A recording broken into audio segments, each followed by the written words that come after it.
Alright guys, super quick trip. Alright guys, quick tip for flag building. When you lay your flag out and you're getting ready to glue it all together, a lot of people do this all different ways. This is the way I like to do it. I always flip towards me, and if you look on every stripe, before I burn and paint and sand, I number.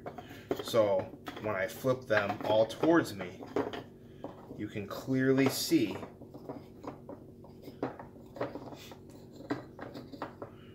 they're numbered. I intentionally flip these numbers around because now you can see these numbers are wrong. So you just quickly flip-flop those two, and bam, you're all on track. And now you run your glue nice and thin. You don't want it to spread out too much after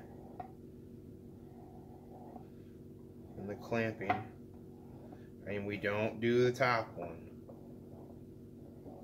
I can't tell you how many times I've done that, because with the numbering system I always flip all of them over, but then sometimes I'll run this glue down the top one and then it gets glued to your clamps, and that's just a mess.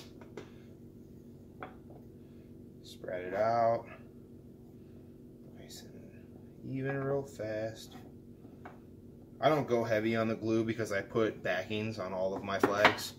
I know people who don't put backings on their flags. It works out all the same, but that's just how I do it. And I do a little extra glue on the union there. Nice even spread. And then we flipped towards us, so then we just lay them back down.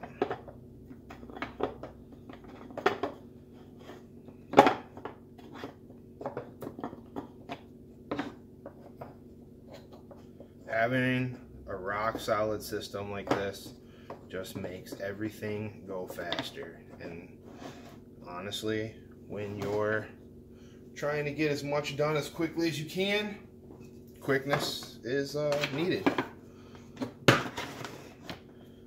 If you guys haven't checked out this Pegasus Works table, I'm telling you, especially flag builders, I mean, there's so many uses. I've used it for so many different things, but this table, I tell you what, it makes quick work of any project.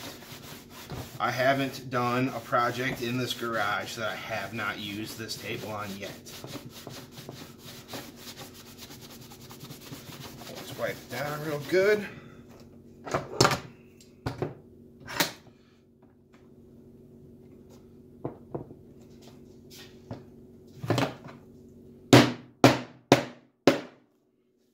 Couple little whacks. All good, man. Quick tip, help you guys out.